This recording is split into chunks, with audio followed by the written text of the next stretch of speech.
Hey everybody, welcome back to DJ Tutorials. This is going to be the first in a series on fireball simulations in Blender. So we're going to be doing some really cool stuff this time. We're going to do the scene setup and the fire simulation itself. I'm going to show you a lot of really cool stuff, and we're going to go over a lot of the basics on how to create basically what you're seeing right here. So I don't know how many videos there's going to be just yet, but this one's going to go over the general aspects of creating your fire and smoke simulation and creating your scene so we can start to make something like this. But the whole tutorial series, I'm going to show you how to render this out and do the spark simulation and everything else. So without further ado, let's go ahead and get started. Okay, so to begin with, we're just going to open up a default scene, and you can see here 2.93.6 is what I'm using. We might use Cycles X for the render, but I don't like to use alpha builds and beta builds to show people how to do stuff because things might change and there might be some issues with, some bugs or something like that. So we're just using this for right now. And we're going to basically start from scratch by deleting these items here. And you can see that I'm leaving this one here, and we're going to actually use the default cube, so you've been spared. Now, if you check out the bottom left, there is a keyboard and a mouse, so you can see my keystrokes and what I'm doing. There won't be that much like hotkeys and stuff like that, but that's where you can see the different hotkeys and button presses and stuff like that if you've never seen my channel before. And we're going to start off just by creating a somewhat basic scene. So for a fireball, it's a little bit different than your standard smoke simulation that you might do or fire simulation that you might do. And we're going to start off by just showing you a couple things. And this is going to be a series, so you're going to have to listen to me talk about a couple things. I really want you guys all to understand what's going on if you're new to the channel. My tutorials are not for just straight up beginners, and they're not just to teach you a very, very quick one-off sort of thing. I really want you to understand what's going on so that you can make adjustments and change according to what you need. So we're starting off with a cube, and I'm just going to hit one here to go to the front view. And we're going to make sure that we're actually on this cycles here. It doesn't really matter right now, but I'm going to put the renderer on cycles anyway. But what we're going to do is we're going to make a cube here into a fireball. And we're going to have it run into an object as well and have it go along a path. And there's a lot of things to learn here. And we're just going to start by setting up the scene. So if we hit Control 3 and we look at our modifiers here, you can see that I have a subdivision surface modifier that's now been applied. It's a really handy hotkey there. I'm going to change the render to 3, although we really don't need this to render anything since this is going to be our smoke emitter. But what we're going to do is we're going to have it sort of travel along a path. And you can make whatever path you want. You can make it into a cool spiral effect. You can make it just go straight or something like that. But instead of just animating this along our timeline here by opening this up, right-clicking, and inserting keyframes here and making it, go along here on the timeline, we're going to do something a little bit different. And it's going to be a way for us to control what's going on in our scene with the animation a little bit easier. And we're going to start with this Bezier here under curves. So Shift A to add, go to curve, add the Bezier. And it's a little tiny one right there. Let's actually split the screen, and I'm going to hit 7 over here so we can see a top view, and I'm going to go to wireframe so we can see what's going on over here as well. And let's go to wireframe, and we're going to rotate this along the X. So our X90 will bring it like this. And let's go into edit mode, and if we hit A, we can select all these points, and we can just scale this up, okay? And what we're going to want to do, or at least what I'm going to do, is I'm going to have it sort of like, kind of like the fireball's been sort of maybe thrown, and kind of goes in a little bit of an arc, and then comes back up a little bit towards the end. Maybe something like this. And we can make this adjustment more as we go, but basically I'm going to make something like this. So you can see from the top view, it's perfectly flat, like this, and from the side we have a little bit of a curve like this. Let's actually make this a little bit more extreme. Let's actually make it go down a little bit more, maybe like that. And then it'll go like this. Be kind of cool like that. So now let's grab the fireball here, and we can actually start to name this stuff. So we'll call this fireball. And for the curve, we'll actually call this fireball path. How about that? Just to make it nice and organized here. And what we're going to do is we're going to create, if we go over here to Object Constraint Properties, we can actually add this right here that will follow the path. So you can see follow path. We take the little eyedropper or pipette if you're other places on the world, and we can select it from here or up here. And you can see now it's been placed directly on that path. Now you might see if I undo this, or actually I can take the eyeball off. If I grab this and I move this over here and I turn the eyeball on, you'll see it's not directly on the path. That means that you have a some sort of information here for the location. So if you hit Alt-G, it will set the object. If I turn the eyeball back off over here, you can see that it sets it back to the middle. So let's turn that back on, and it's attached at the anchor point here. And you can make it however you want. You can have it actually up, if you change the anchor point or whatever to something else, you can have it sort of follow this path a little bit differently.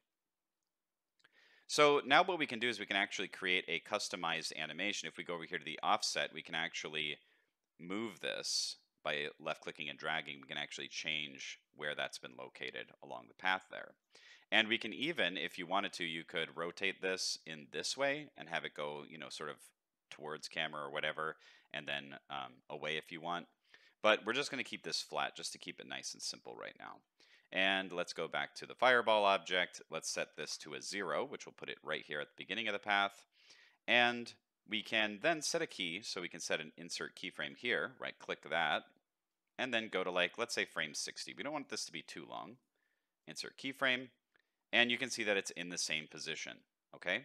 But if we go here and we offset this in the negative to maybe -100, like this, it will set it to that point right there. And then you can either double click this item here, which will then animate it, or you can right click and replace. Now the next thing I'm going to show you is something that a lot of people probably don't have familiarity with. And so if we go up here and we change this to the graph editor, we can actually see the type of animation that's going on here. So you can see that there's these Bezier handles. And if you click and drag these, you can actually make them. And I'm just going to shorten this by moving this up like this over here. You can see here that these Bezier handles have like an automatic curve effect. And if we change our end frame to frame 60 and we just sort of play this, you can see that it sort of ramps up and then it slows down at the end. So there's already sort of a curve. But I want it to be more linear. I feel like it looks a little bit better, or if anything, you want it to ramp up a little bit more towards the end. So you might want to do something that makes it a little bit faster, like this. Something like that maybe, but really what I like to do is I'm going to take both of these, right click, and I'm going to take the handle type, or sorry, the interpolation mode here, and I'm going to change this to linear. You can play around with some of those other settings, but this makes it nice and even. And we're just going to have this fireball come in and leave. And I'm going to keep this at 60 frames because a lot of people like these fireball or fire animations in a slow way, and then you can sort of speed it up. Render it out at 30 frames per second, and then you can speed it up to 120 or something, so it's really fast and it has a lot of detail. It's really up to you on how fast you want to set this, but there are some things that are going to be a problem later if you make it too fast. And I'll talk about that once we start to set up the actual smoke simulation and fire simulation. So let's go ahead and collapse this here, and let's save our file. So I'm going to save this out, and now what we want is I'm going to make some kind of thing for it to interact with. So I'm going to actually do like I did in the animation that I showed before this started. I'm going to make sort of a flat wall here. So if I scale this, Shift Z, whoops, actually I just want to scale this Shift X so it gets kind of taller like this, okay? And then I'm going to hit S, scale it in on just the X by hitting X, and move it over here. And what I'll want to do is I'll actually change the timeline over to frame 60, and I want the fireball to like pass through it so I get that kind of cool effect that happens. So if we were to play this, you can see that it will come in, it will go through the wall, and then it will, basically end up on the other side. And what's going to happen is when we start to set the parameters for our smoke simulation, it's going to come in, there's going to be a lot of smoke and fire, and it's going to interact with this piece right here and make kind of a cool effect that you saw in that animation. So let's go ahead and start to set up our smoke simulation. So what we're going to do here is we're going to hit F3, and we're just going to do a search for quick smoke right there. Now you could set up this as much as you want, without doing the quick smoke. I just like the quick smoke because it sets some parameters kind of clearly. The only thing that it does is it makes this a transparent object in our viewport. So we're going to go over here to Object Properties, Visibility, and then Viewport Display right here instead of fire or wire. Change this to solid. So now we can at least see what that looks like because we're going to do a couple things. So let's take this and we're actually going to go into edit mode and we're going to scale this up. And let's look at it from the front view. And we want it to encapsulate all of this scene. So let's scale it on X. So it goes like this.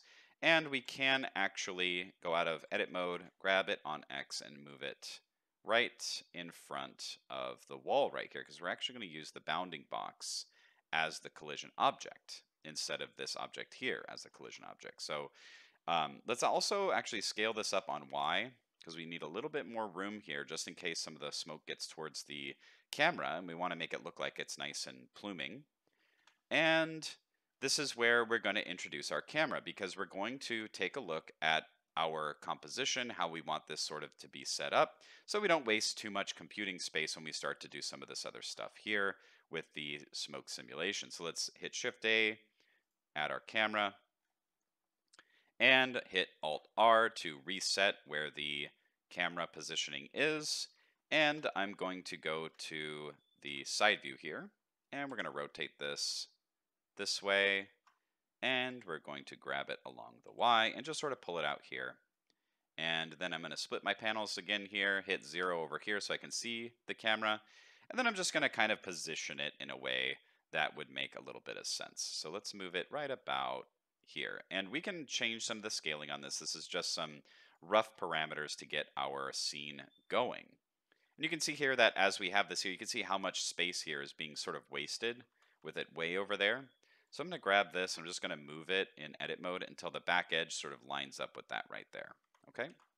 And some of this is not going to be that much of a big deal. Let's actually take the whole thing and we're going to scale it on Z. Let's move it to about there. That'll work. Looks like we can actually take this top area here and pull it down on Z. Oh, we want it to be so that you can see it visibly on the top and the bottom here. If we go to solid mode, you can kind of see what's going on here, okay? So now we can kind of start to do some things. And what we're going to do is we are going to move this back to frame 0. And you can see here that the ball is sort of visible in the frame. We want it to come into the frame, so I'm actually going to scale this down a bit. Hit Control A to apply the scale. And it's a little small, and you can see we already see a smoke simulation sort of happening as I'm dragging this. And you can kind of see how big that's going to plume out, and we can control a lot of this stuff based on the geometry. So let's click on our smoke domain. You can see it's already labeled. Oh, I called this fur ball. I didn't call this fireball. Let's change that. Cube here, let's call this wall. And then for the smoke domain, let's go over here into the physics properties. And you can see there's a whole bunch of stuff in here. Now, before we do anything, let's go right here where it says cache. We're going to click this. And you can see that it already basically should have created a folder for you. And I'm actually going to delete the information in here. And I'm going to rename this to, right click, rename. I'm going to rename this to smoke info, or smoke cache. Just because I like it when it doesn't have all those numbers and stuff, because it's like a little bit more obvious that I made it. And then I'm going to hit accept there. And you can see that this says frame start is 1 and then end is 250. So let's change that to 60. And if we hit play here, you can see that there's a smoke simulation already happening. So we have part of our job done. We have a smoke simulation happening, and there's something. But we have to make some adjustments because we also want there to be fire. So if we click on the sphere or the fireball, and we go into the physics properties here, and you drop down the settings, you can see that it's called smoke for the flow type, but we want fire and smoke. And it's an inflow, which is fine. The sampling substeps, we're really not going to need this. If you make this way too fast, you will need to have some sampling substeps. But because this is pretty slow, we're going to be just fine with that. And we're not going to mess around too much with this stuff here, because I want you to kind of look at what's going on here first before we really start to do anything. And you can notice that I changed this to fire, but there's no fire happening, and that's because right now, the smoke domain, if we go down towards the bottom, you can see that this is set to replay. And what happens for some reason is that if it's already cached and you haven't changed any information inside of the domain, it will just keep replaying the cache from the replay. So you have to actually change something inside of the smoke domain to actually see something. And now you can see there is a cool fire effect happening. So we have this sort of like, rough idea about what it is. And depending on your CPU, this can run fast or slow. But you can see that as it's sort of running here, it feels like, it kind of doesn't really hit the wall. And in order to make this look really neat with a cool effect where it hits the wall, we have to set some parameters.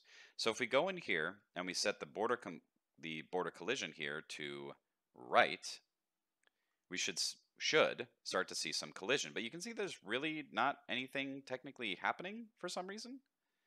And from what I can tell, if I take the fireball here and we take the initial velocity here in the settings and we turn this on, we can actually start to get some different effects happening. So let's change this to, we have to change that because the smoke domain issue. But you can see that once I change that, now you can see that it's starting to interact with the wall, okay? And maybe 60 frames, it's a little bit too slow. So let's actually take this and we can go to actually take this one here. We can take this and move it. Whoops. Let's just grab the one here. Move this to maybe frame 43. And let's reset the domain by just clicking on this resolution divisions and playing that. So it's going a little bit faster, but now there's enough room for it to hit the wall and have a cool smoke effect, okay? So now you can see that it's starting to hit the wall. And what we can do here is we can take our fireball, and if you increase the substeps, and again, every time you do this, which is kind of annoying, you do have to change that resolution divisions or change something inside of here. There's actually more samples being created, which could add more, especially when you start to add some detail, the resolution divisions. You can start to see more smoke being created and all that. And if it's a very fast animation, you might need to increase that subsampling. But it's not really quite doing what I want it to do. So let's actually take that down. I'm going to change that back to 0. And right here is where we can actually start to have some really, really fun stuff happen. So I'm going to change this volume emission to a 1 here. I'm going to change the surface emission to a 2. And then let's see what happens after that setting change. So you can see that it's bigger and there's a little bit more going on. And what we can also do, if you can see that the fire is kind of leaving really, really fast. So if we go to in the smoke domain here, if you go down to gas and then fire, see this reaction speed right here? Let's change this to a 0.25 and see what happens then. You can see that it's a lot bigger fireball. There's a lot more fire going on. And basically what's happening is the fire is not burning as quickly if you do this. So if you set this back to a 1, it will burn really fast. And you'll see that the fireball is a little bit less obvious. And if you then take this back down to 0.25 or something like that, you can see that trail a lot better. Okay, and this is all going to change how this looks in the end. You're going to have a lot different of an effect happening the more you play with these. Let's actually apply the scale on this. I did apply the scale. This looks a little bit large, but it's probably because I set the fireball here to, let's grab the fireball and go into the settings. You can see that I have the surface emission at a 2 here. So let's change that to a 1. And let's see what that does. Yeah, so that made it a little bit smaller. So the differences in how you set your smoke domain and the fireball itself will change the overall effect that's happening with your smoke and fire simulation. So what's really fun also is if you take this initial velocity here and you run this, let's say -5 or something like this, and let's just reset this resolution real quick. You can see that there's quite a bit of a difference happening. It looks like the fire is sort of like having a longer trail and it's sort of being pulled towards the back. So that's a really, really neat change there.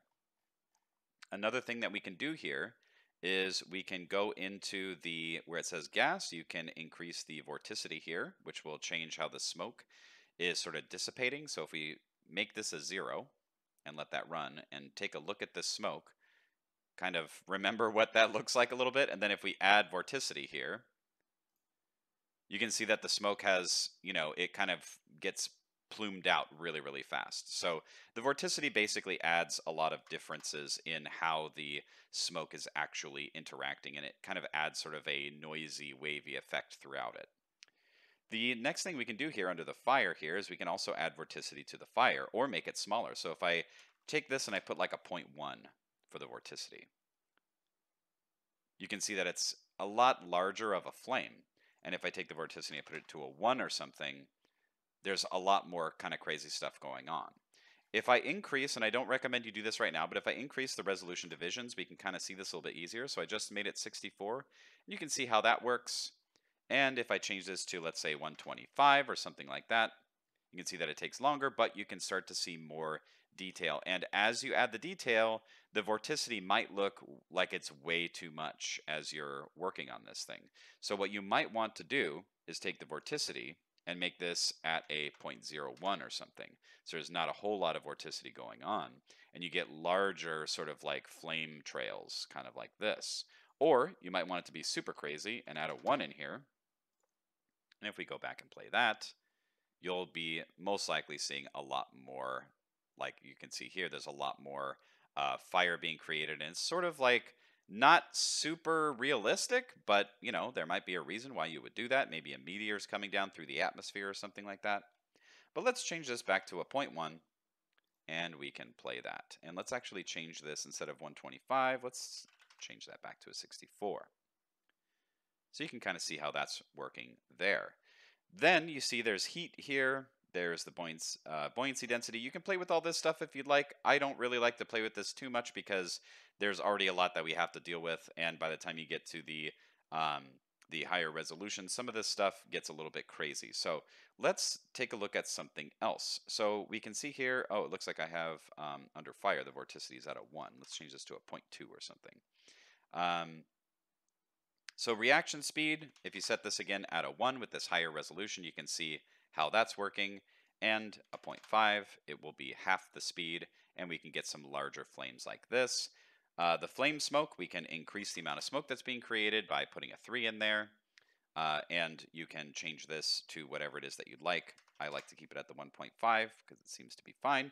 You can also change the temperature and all that stuff, but we're going to adjust this later anyway. So you can leave this as it is, or you can run a couple of these by changing this and see what it looks like. I just want to take a moment really quick. There's one thing that I forgot to mention, because if you are using ProRender for your final rendering, this does cause a problem. But if you're using Cycles or some other engine, this is not so much an issue. What you want to do to save time on creating your smoke simulation, if you go to the smoke domain and you go over to the settings, and if you go down, you'll see there's a little checkbox right here called adaptive domain. And if you click that on and we go back to the beginning and we press play, you'll see that the box is much smaller. And basically what that does is it allows you to basically save your rendering or your caching time, and it just focuses on the area where the smoke is actually, or the smoke and fire is actually being created. So that's one way that you can save time in running your simulations. So one more thing that I kind of want to show you is if you take the initial velocity here and you make this like a 5, and then you take the normal and you change this to a 1, and then we go back to our domain here, and let's take a look at this again and press play. You can see how different that has gotten. Okay, so there's a lot of changes that you can make to your fireball and make it look really unique and really interesting. And basically what it's doing is it's pushing the fire in front of the fireball. And if we change this to like a 15 or something, and let's change this again just so that we can see what happens. You can see how now it's shooting that fire out in a different way. So you might like that, you might not. It's really up to you when you start playing with this on how you want it to look. I would say giving this negative 5 on the X, which is going in this direction here.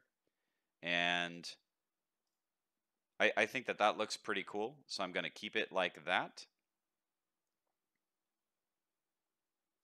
And I think that I'm going to increase the surface emission a little bit and increase the source to a 1.5. Let's see what happens when we do that. You can see it's pushing it out a little bit more, and it's a little bit more unstable, this fireball that we're creating. Kind of interesting. So another thing that we can do actually is we can start to add some variation in how our fire simulation is running by actually changing the geometry of our object. Because right now we just have this regular ball, okay? And that could be fine. You could do this whole thing just like this, but let's add a little bit of variance here. Let's go in here and let's add a let's add a displacement right here and click and drag this and put it right above the fluid and right underneath the subdivision. And let's actually shade this smooth. And what we're going to do, let's go ahead and save. And I'm actually going to take this and we're going to turn this off by putting a 0 in here. That way we can run this simulation and not have to worry about a caching system, okay? And we're just going to look at this object, and you can see that when I put in the displacement, it made it a little bit large, okay? So we're going to create a displacement map right now to make this have a little bit of variance to it. So if I click New, and let's call this Fireball. Let's see if I can spell it correctly, Fireball. And let's click on this little thing that looks like 2 pills. At least that's what it looks like to me. And if you go here, you can see that now we are in the Fireball displacement texture. And if we go here and change this to clouds, let's go to a frame where we can really see this and we can zoom in. You can see that now we've created a displacement map with this texture here. And if we take the size and we change this, I'm making it smaller. You can see that it makes it more crazy. And then if I increase the size, you can see that it starts to make more of like this amorphous shape, okay? So let's keep it at 1.06 right now, and let's go back to our modifier properties, and let's change the coordinates, because right now it says local, and if we play this, you can see it just stays that shape. And maybe that's what you'd like to do if it's a meteor that's going just in one direction. I guess that might be fine. But fire is kind of like unstable, and it kind of does some weird stuff. So let's add some variance to our object by just taking the strength here. We're going to take it, actually, let's leave it at 1, just so you can see what's happening. Change the coordinates here to global, okay? You can see it changed already. And then if we play this, you can see that as you play it, it's automatically changing the shape. And that's because it's based on where its location is in the global space. So the object's moving through global space, and that's why you see it kind of like moving around. But it's a little too crazy right now. I mean, you could run the smoke domain like this. And if we take the resolution divisions and we put it back up to 64, you can see that it does have quite a bit of variance going on. But maybe that's a little bit too much. You might like that, but maybe it's a little bit, like for me, it's a little bit too much. So let's go in here and let's change this to like a 0.25 or something. And let's actually take this and I'm going to change this resolution to, I don't know, like 84, just so I can see a little bit more of what's going on.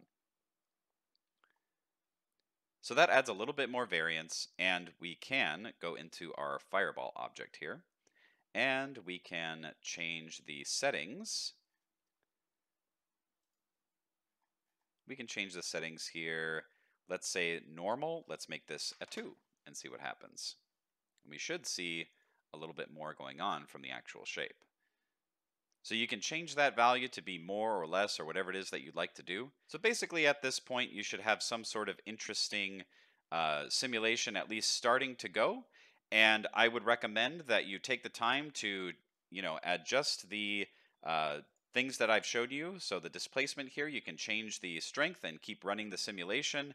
You can change the heat, you can change the vorticity, and definitely take a look at what it looks like with the 128, just so you can get a better idea about what the overall shape is that is being created here. And you could also, right here where it says timescale, you can change this to a 0.5 or something, which will reduce the overall timescale of your simulation in half, so you can get some more interesting results. And you definitely want to play around with this, get an idea about what each of the settings are really doing to your scene, how it's reacting, and what things you want to add and take away to make it more interesting. And next time, we will continue to make this thing look super awesome. Thank you so much for watching. Hopefully you learned something, and I will see you all next time on DJ Tutorials.